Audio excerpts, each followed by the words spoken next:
Yo la team, j'espère que vous allez bien, que vous avez passé un excellent dimanche. On se retrouve ce soir pour une nouvelle vidéo de pronostic sportif.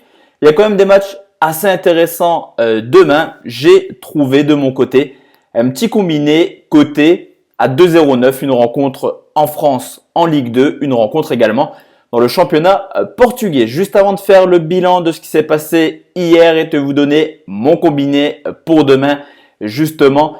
Petite nouveauté, la team, je vous invite à me rejoindre sur Instagram, débrief Pronofoot. Je vous mets tout ça en capture d'écran. Vous le savez, j'ai eu un avertissement récemment par YouTube. Je préfère ne plus prendre de risques et vous proposer ma nouvelle bankroll qui commencera en février, car à partir de février, il y aura également des indices de confiance sur la chaîne pour vraiment gérer au maximum sa bankroll. Les pronostics, c'est forcément le plus important dans les paris sportifs. Si tu fais du 100%, tu es toujours en bénéf.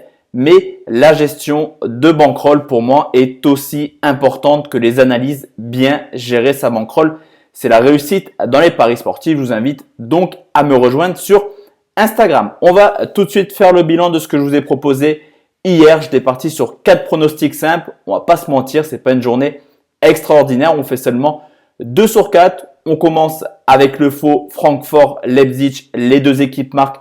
Ça ne passe pas. Victoire de Francfort 2-0 malgré énormément d'actions pour Leipzig. Un peu décevant ce résultat, je trouve. Et le but de Messi contre Valence ne passe pas. Défaite assez surprenante et surtout assez inquiétante, je trouve, pour le Barça qui s'est incliné 2-0 à Valence.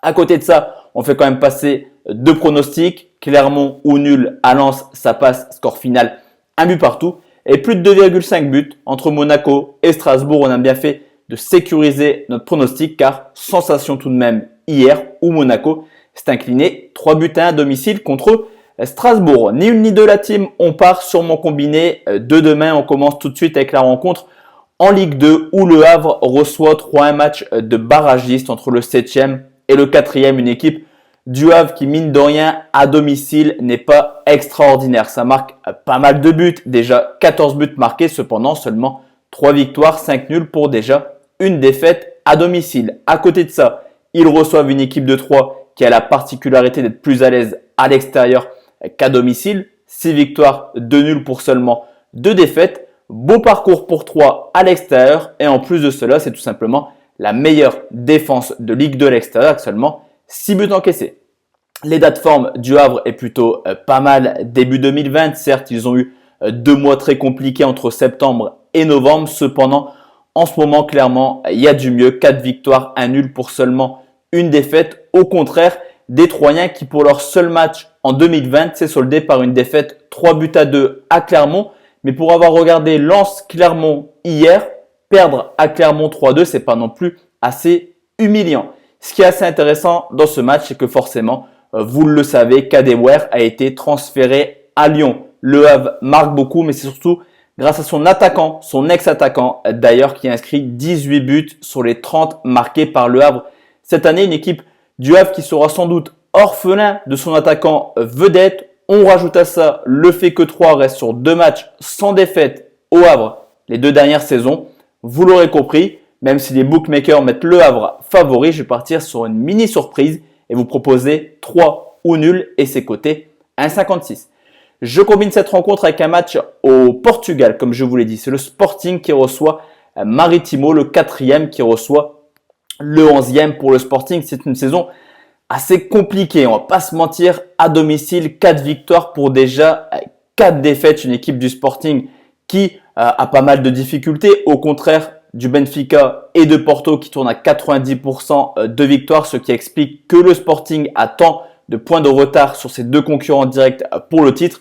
Du côté de Maritimo, la saison elle est plutôt moyenne. Ils sont 11e. En plus de ça, à l'extérieur, c'est pas un bilan humiliant, mais c'est pas non plus un bilan extraordinaire. 2 victoires, 3 nuls pour déjà 3 défaites, ce qui est un petit peu plus inquiétant du côté de Maritimo. C'est une équipe qui marque très peu, seulement 6 buts marqués.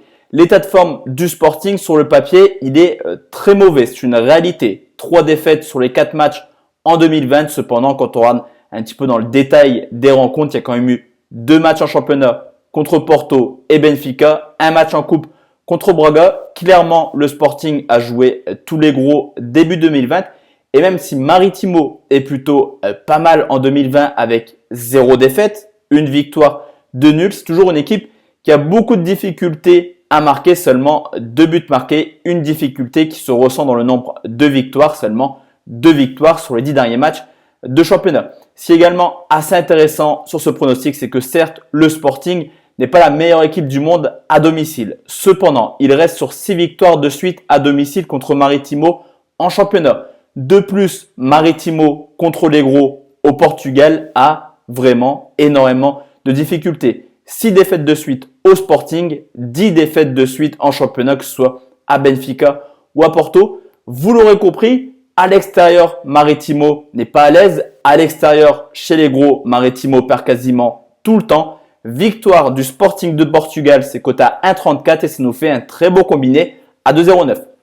Donc voici la team, mon combiné pour demain. On se retrouve demain soir pour une nouvelle vidéo. Il y a un peu de Coupe de France, un peu de D2 anglaise, un peu de D2 allemande, de la Coupe également en Angleterre ou en Italie. Il y a vraiment des bons pronostics à aller chercher cette semaine. À demain soir la team et bon courage pour ceux qui bossent demain. Ciao, ciao.